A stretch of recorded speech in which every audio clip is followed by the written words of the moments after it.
The Huey Cam. Featuring the best of Lamont and Tonelli on 107.7 The Bone. You're saying you're in a golf tournament today for the A's. I don't know why I am. I got a trophy for closest to the car in my last golf tournament. I stink. But you are pretty tight with the A's, is that right? Yeah. I've been for years doing the national anthem. I was supposed to do it yesterday. Yeah. But I didn't get here on time, so I guess they put a recording on or something. So you've thrown the first pitch out before? Because I've done that. Paul and I have both done the batting practice. That's the most Have fun. you really?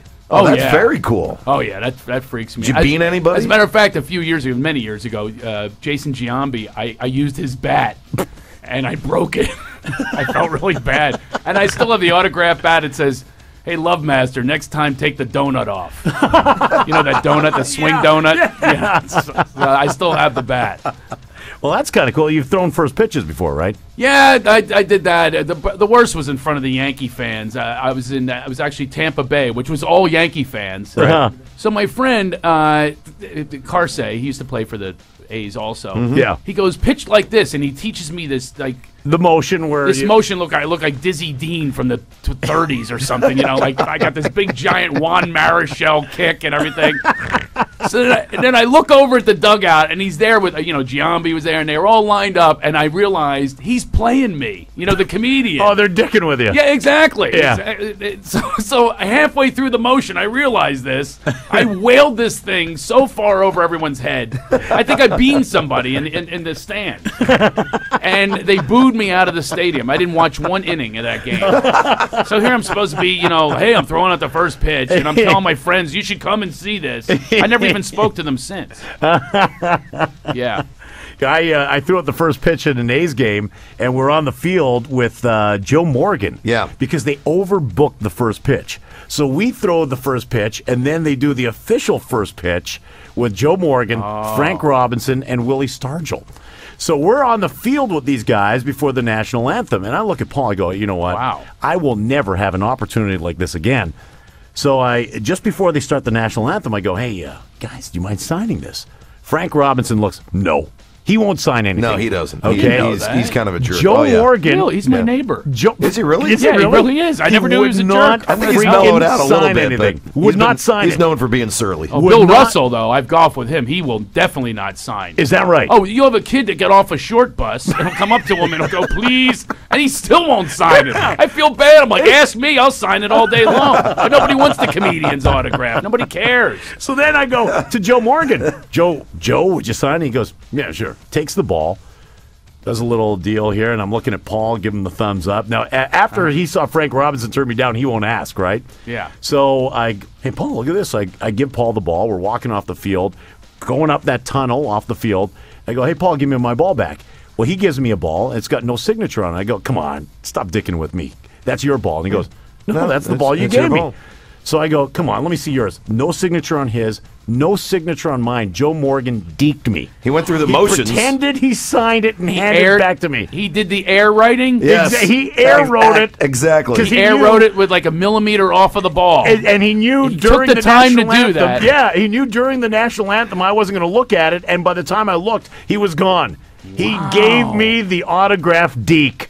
What a dick. I think it was a great move. I'm with you on that. I think it was a great move. Well, you know what? He's got it. He's got you talking about him now. You would not be talking about him if he signed it. You wouldn't be going, Craig, I've got a Joe Morgan ball at my house. And I even because it wouldn't be a story, right? I even have a picture of him doing it. I think it was one of the great all-time dekes. That's what I think. I got to give the guy credit. That's a sense of humor. I might have him open for me.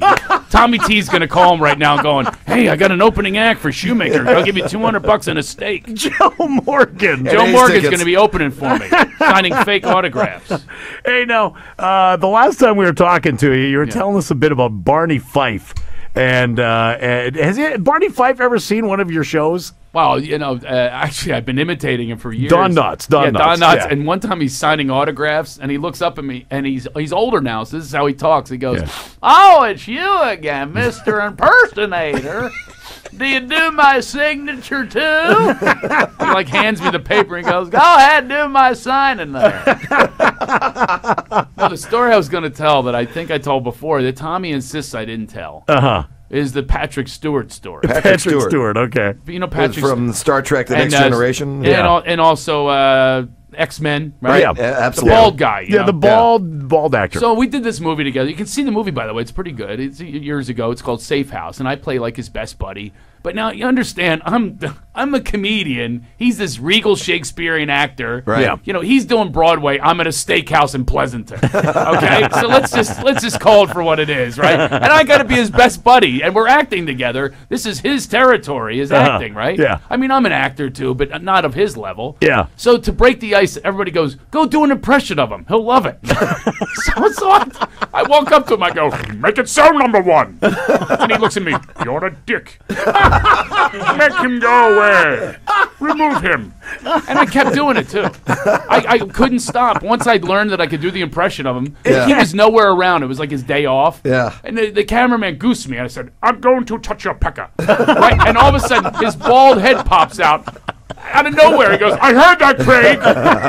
I heard that. Go do your little comedy skit elsewhere. In El Segundo or wherever you go." I never heard of El Segundo, and it really does exist. I drive by there all the time thinking of Patrick Stewart. "Go do your little comedy skit." I called it a little comedy skit. Can you be any more condescending? So anyway, I'm loosening him up one day. I'm going, this guy needs to lighten up. Yeah. Yeah. So I'm a Philly guy, and we've all done stuff with our packages, right? That's what men do. There's puppetry of the penis. They got that whole there's a whole show about it. Absolutely. So I said, "Hey, Patrick," I was like, we're at a table, like waiting for, you wait around on sets. I go, "You ever take your jewels, the whole package, and tuck it back by your rear end, and then tuck your legs in to see what you look like as a woman?" I said, "You ever do that and go in front of the mirror and go, 'Damn, I look good like a woman. You make a hot chick.'" I said, "You ever give yourself a mangina?" And I swear he goes, "Yes, Craig, I've done a mangina." Of course, who's not done a mangina?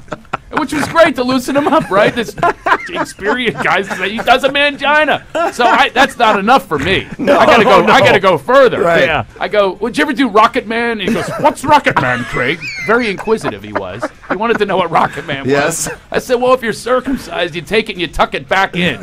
All the way down into the launch pad." So I said, "You put it in the launch pad and it disappears. You go 5, 4, 3, 2, and out comes the rocket." And he goes, "No, Craig, I've never done Rocket Man. Can someone else do that for you?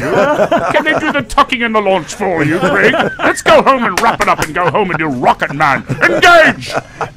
Make it so, number one." Okay. That's a true story. With that, I just want to hear Barney Fife do the Rocket Man. All right.